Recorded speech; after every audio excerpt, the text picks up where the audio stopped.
Hello friends, welcome back to my channel. In today's video, I am going to be doing some hand lettering practice in real time so that you can join me. So before I get started, I want to tell you that I'm going to be using these two worksheets that you can get for free on my website. I will link them both in the description box below, but one of them is called Ovals Practice, and then the other one is called Basic Strokes Practice. I will leave the exact titles of them in the description box, or also I'll leave a comment pinned in the comments below too, so that you can find exactly the worksheets that I'm using. These are just in the free resource library on my website.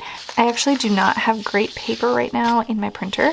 This, I think I'm out of the kind that I usually use. So I decided to use tracing paper too, because when I print out worksheets on paper that's not too smooth, I don't like to use my brush pens on that paper directly because it can fray my brush pens, and I honestly just don't like the way it feels. So I am using this tracing paper here. I will link this below for you as well. It is just the Kansan tracing paper. And then for pens, I am using these Stabilo brush pens. These are the Stabilo Pen 68 brush pens. Absolutely love them. So with that said, let's get started. I thought that I would start with just some drills and show you one of my tricks for doing ovals. So a lot of the bases for our letters start with this oval shape. And as you can see, there are a lot of different ways that you can draw this oval. And if you change this, it's going to change the look of your lettering. So for this second practice page that we're doing, I have one that looks kind of like this, number 5 down here. None of these are wrong or better, it's just different. And so I thought that we would practice some ovals before jumping into the word, but I want to show you one thing that I think is really important when it comes to hand lettering ovals. Let me get this all set in here first. Okay, so when it comes to drawing ovals, a lot of people think that you should start at the top here, and I will not correct you if that's the way that you like to do it. However, I think there's an easier way. Now, when you're connecting an oval at the top and you're going around and then coming back up with your thinner stroke, you're kind of in a transitional spot here. So it's hard to get that connection perfect because we're going from a light upstroke and then we're going into a thicker downstroke. So this part of the oval and this part of the oval are where you should be kind of starting to change your pressure of your brush pen. So I think personally that's a really hard place to connect perfectly because you're, kind of trying to adjust your pressure. So what I prefer to do is start way over here where I know I'm going to be applying my lightest pressure. So when you look at this whole stroke, this part over here is thick and this part over here is thin.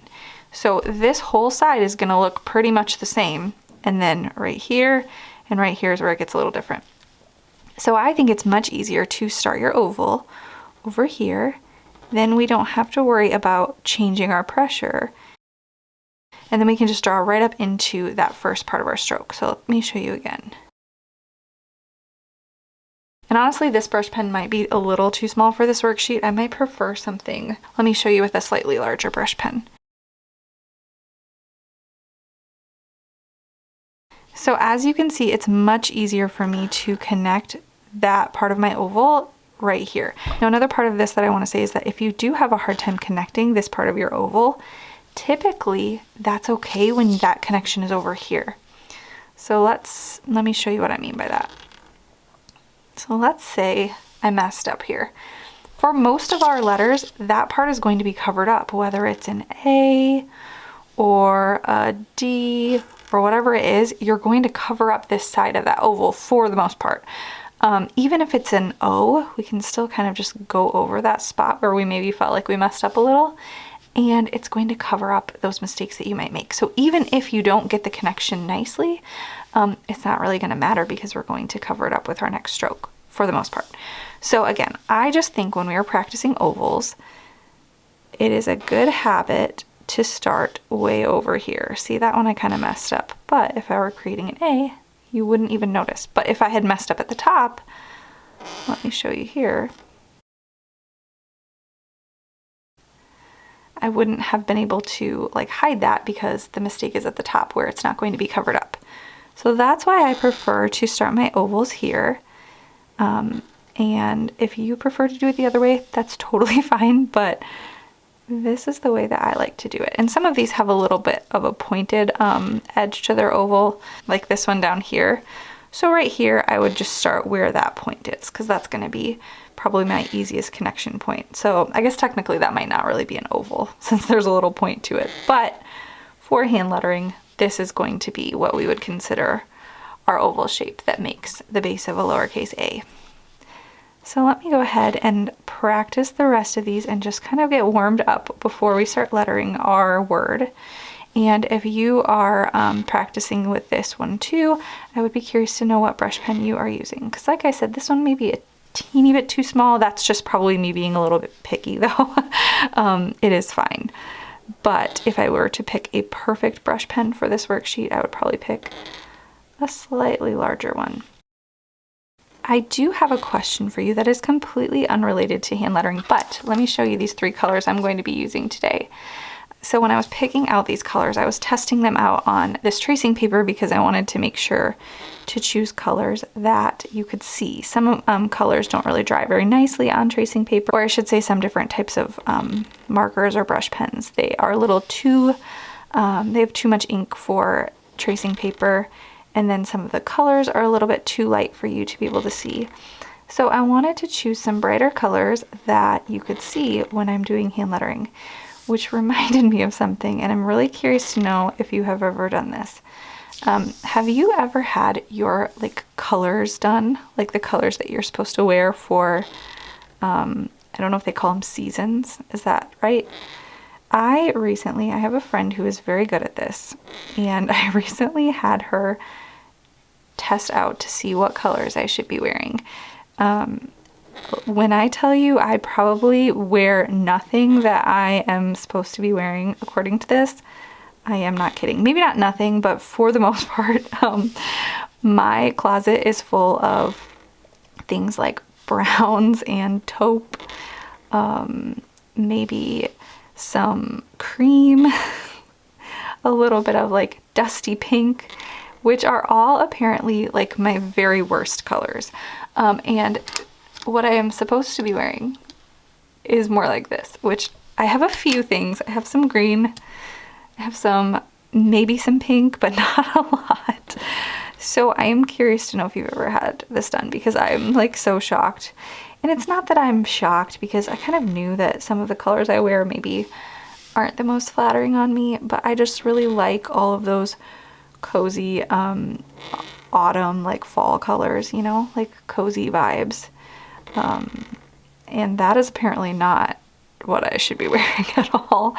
And I have very dark hair, and I have very cool skin, and I have apparently autumn is not for me. So let me know if you have ever tried that before, and if you were as shocked as I was, because I feel like now I'm noticing that nothing I wear is probably very flattering on me, but I just don't know what to do about it, because it feels intimidating to wear all of these bright colors, which I was told it's not necessarily about the brightness, but more about that I need to be wearing cool colors. But again, most of the cool colors are pretty bright, you know? So we'll see how it goes. I have a few things that I can wear, and I might just be wearing them on repeat. Okay, what do you think? Have you finished this page yet? Let's go ahead and take the back off so I can show you what it looks like. Again, these are not all perfect, but once I start lettering, I feel a lot better starting hand lettering once I've done a little warm-up practice. So I thought this would be nice to do at the beginning, and let's move along to this basic strokes practice.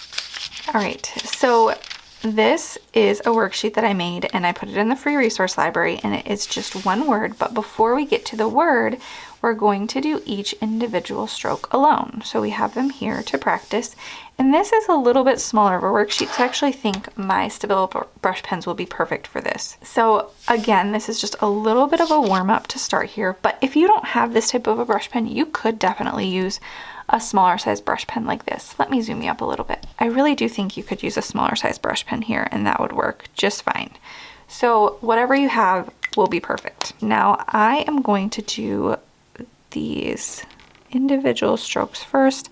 Oh, I believe that this brush pen has been very well loved. It is very soft, and I'm not getting very crisp upstrokes at all. That is not the brush pen's fault. I think I just grabbed for this one a lot, which, you know, is also the color I should be wearing, I guess. One thing I do want to say is that if you are somebody who enjoys these letter with me videos, I am considering doing them in a little bit different of a fashion, and let me know what you think about this idea.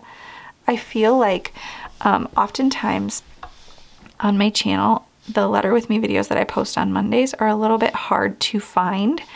I would love to kind of organize them better where I had like a playlist for small brush pen letter with me videos and large brush pen ones, and a playlist for maybe dip pens, so that you could kind of find what type of pen you want to practice with and then watch the whole playlist of those practice with me videos. Does that make sense? But my problem is that that might get a little confusing on this channel because I have so many videos, and I only post these videos on Mondays, but I also have videos going out the rest of the week. And so I just feel like that seems kind of chaotic. So I was considering starting like a second channel that was just for letter with me videos. That way I could kind of organize them into types, where you could maybe have a playlist where it's just letter with me videos that are music only, or just letter with me videos that are only drills or only large brush pens, or whatever that might be. It seems like if I had them all on one channel, it would be less for you guys to sift through, because you wouldn't also be sifting through like other types of hand lettering videos. Does that make sense? I'm so sorry if you couldn't see that for a little bit. I'll go over it again here at the end. And so let me know what you guys think about that, because I feel like that would be maybe a little bit more helpful for those of you who like to practice. And I was actually thinking maybe then I could post them a little more frequently too.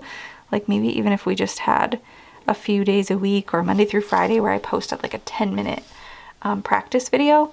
That way all those videos wouldn't be getting lost on my channel, because I think that's what happens sometimes, is these letter with me videos get kind of buried under other videos, which completely makes sense when you're posting multiple times a week. But if this is something that you find helpful, I thought that maybe that would be one way to do it. But let me know what you guys think.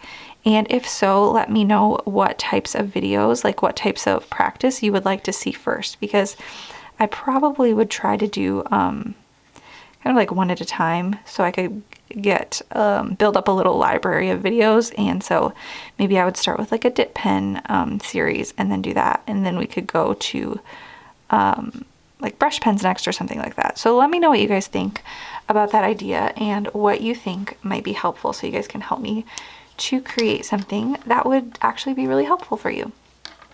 All right, so I am going to go ahead and use blue. This is probably going to look quite different because, like I said, this pen, I should probably just throw it away. It has seen better days, and it was quite soft.